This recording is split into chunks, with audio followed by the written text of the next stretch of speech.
Nasa linya po si Diego Mariano, Deputy Spokesperson ng Office of Civil Defense. Magandang umaga po sa inyo, Spokes. Yes po, magandang umaga po at magandang umaga din po sa ating mga tagapakinig po. Pakibigyan po kami ng update itong pinagsama na epekto ng bagyong Krising at nitong habagat. Ilan po ba, gaano karami ang mga lugar ng mga apektado at ilan po yung ating mga kababayan na affected rin po?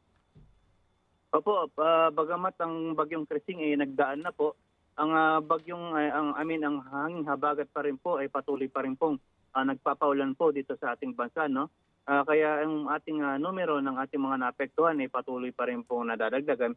Sa ngayon nga po, as of latest report po natin, ang ating mga naapektuhang individual po ay nasa 1,266,000 na mahigit po na katao. Ang nakatumbas po niyan ay nasa mahigit 362,000 na pamilya po. Sa numero pong iyan, ang nasa loob po ng ating mga evacuation centers ay nasa 17,000 mahigit na individual po. Katumbas po niyan ay nasa 4,900 mahigit na pamilya po. Ang ating mga casualties naman po, sa kasamang palad, dinadagdagan po yung ating tala ng mga namatay. Meron po tayong 6 na namatay, is 2 pa rin po yung validated na yun po kumpirmado na may kinalaman po sa nagdaang bagyo at hanging habagat, at 4 po ay still for validation, no? At yun nga po, yung chinecheck po natin kung yung circumstance na kanilang pagkamatay ay may kinalaman po dito sa nagdaang bagyo at hanging habagat po. Yung binabanggit niyo po na mga evacuees kasi marami po to 1 billion yung naapektuhan pero may mga evacuees of more than 4,900 families. Tama po ba yung narinig ko? Opo, Oo. tama po. Opo. Kamusta po yung yung mga pangangailangan nila, halimbawa yung ating mga relief goods, and also kasi nga magpapatuloy daw itong masamang panahon ngayong for the rest of the week. So sapat po ba at meron po bang mga naka-standby pa? Opo, sapat naman po yung ating mga assistance na pinapamahagi po sa ating mga kababayan na naapektuhan, lalo-lalo na po dito sa mga kababayan po natin nasa loob po ng mga evacuation centers. Sa katunayan po, meron na po tayong 61 million worth of assistance na na-provide na po. Yan po ay sama-sama na po sa kasama po na binigay ng LGUs, ng DSWD, Office of Civil Defense, at iba pa pong mga ahensya na nagpapaabot po ng tulong sa ating mga kababayan po. At yung kung may stock pa rin po naman tayo, no, may QR pa po tayo, meron pa po tayong mga ilang milyong relief packs na naka-standby pa rin po. Okay, yung mga monitoring niyo po, wala naman pong mga kailangan as of now na meron pa rin pong baka nagpapa-rescue o yung mga may mga pangangailangan pa po ng ibang equipment para po dun sa kanilang lugar, halimbawa mga isolated barangays?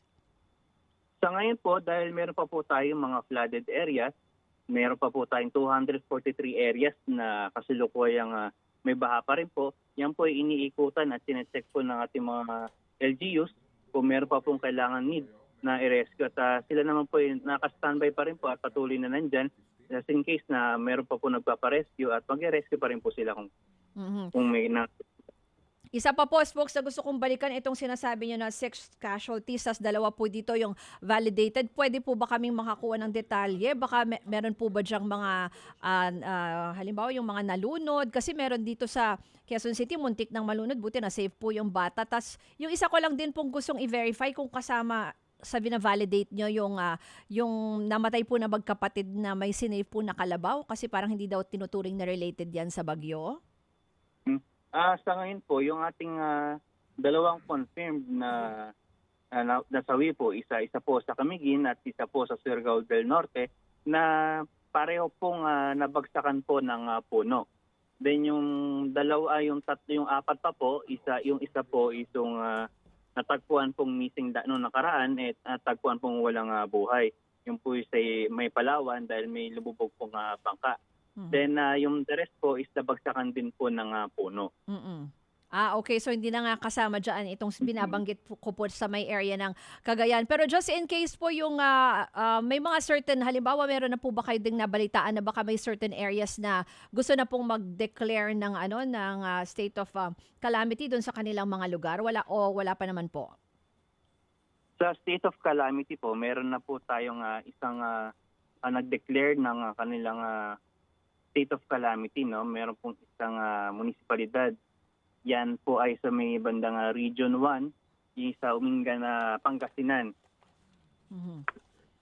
So sa Umingan pa lang po Mm-mm, ito. yan, isa pa lang. But so far po, sir, sa lahat ng lalawigan na apektado, ano pong probinsya ang pinakamatindi, ang tama?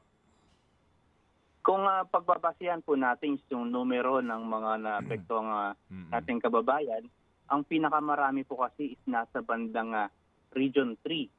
Dahil dyan po yung catch basin ng mga ulan from Northern Luzon and yung galing sa mga bulubundukin po ng Cordillera, dyan po bumabagsak sa Region 3 dahil nandyan po yung Pampanga River Basin, yung dyan din po yung sa Tarlac, Pangasinan, dyan sa kanila po bumabagsak yung tubig kaya yung pagbabaha ay medyo malubha po sa kanila.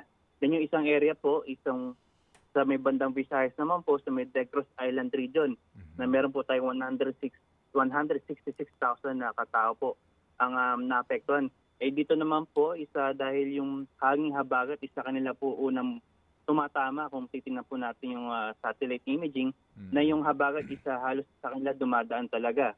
Kaya yung pag-uulan is tuloy-tuloy po sila. Kaya marami-rami din pong apektado nga pamilya at individual dyan po sa Negros Island po. Okay, sige po. Salamat sa informasyon, sir. At alam po namin na kayo po, wala kayong oras na ng pahinga dahil nga naka-red alert din po ang inyong tanggapan at ang lahat po ng mga opisina po ninyo sa bawat region po, Director. Opo, yun nga po.